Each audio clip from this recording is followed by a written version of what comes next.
Welcome to the Salmon Runs YouTube. Enjoy the video. In this video, I will explain how to fix a broken zipper on pants. We'll cover common problems like a slider that won't stay up or teeth that refuse to interlock. You might also encounter a broken zipper pull or a missing bottom stop. Don't worry, these fixes are often straightforward and can save your favorite pair of pants from the discard pile. Let's get started with some simple solutions you can try at home. If your zipper slider keeps slipping down, it's likely too loose. Grab a pair of needle nose pliers and gently squeeze the back of the slider.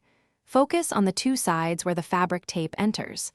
Apply a small amount of pressure, then test the zipper. Repeat this process, making tiny adjustments until the slider holds firmly.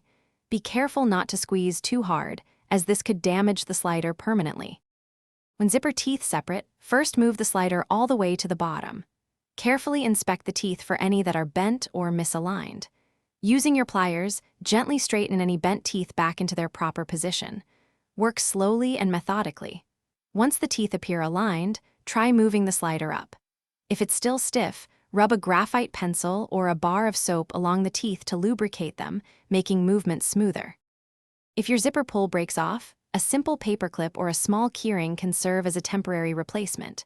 For a more permanent solution, you can buy a new zipper pull and attach it. If a bottom stop is missing, preventing the slider from coming off, you can purchase a new metal stop and crimp it into place with pliers. Alternatively, you can sew a small, tight bar tack with strong thread to create a new fabric stop. Thanks for watching. Consider subscribing if we helped you.